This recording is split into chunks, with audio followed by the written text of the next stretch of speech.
कांदा निर्यात बंदी आता अजिबात करायची नाही, अजिबात करायची नाही, अशा पद्धतीनं त्या कार्यक्रमाला ते येणार आहेत. त्यावेळेस मी कांदा माझ्या उत्पादक शेतकऱ्यांच्या करता पण सांगितलं की कांदा निर्यात बंदी आता अजिबात करायची नाही. त्यांनी सांगितलं ठीक आहे, परंतु काही जण चुकीच्या बातम्या जोडतात. 2 दिवसापूर्वी टीव्ही वाल्यांची बातमी चालली, कांदा परदेशातनं आयात करतायत. कांदा आयात केलेला नाही, दुधाची पावडर आयात केली नाही. आम्ही सगळ्यांनी ही गोष्ट सांगितलेली आहे.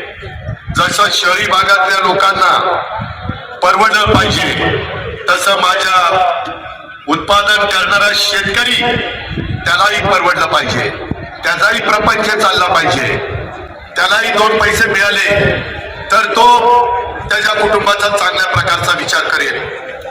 आत्महत्येपासून मला माझ्या महाराष्ट्रातल्या शेतकऱ्याला मागे खेचायचं आहे, त्याला सगळ्या सुविधा द्यायच्या. तुम्ही घाबरू नका, राज्य सरकार तुमच्या पाठीशी आहे. केंद्र सरकारच्या कोट्यावधी रुपयाच्या योजना आपण तिथं आणण्याच्या करता कुठं कमी पडणार नाही. काल देशाच्या पंतप्रधानांनी पण सांगितलं, जसं देशाची आर्थिक राजधानी मुंबई आहे तसं आता जगाची आर्थिक राजधानी मुंबई करण्याच्या करता आपण सगळेजण एकमेकाला मदत करू.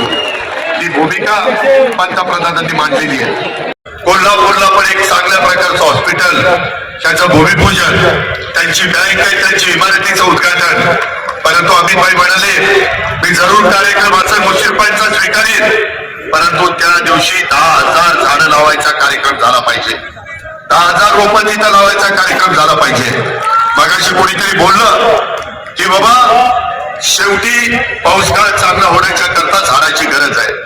पुढची पिढी आपल्याला माफ करणार नाही, आपण चुकी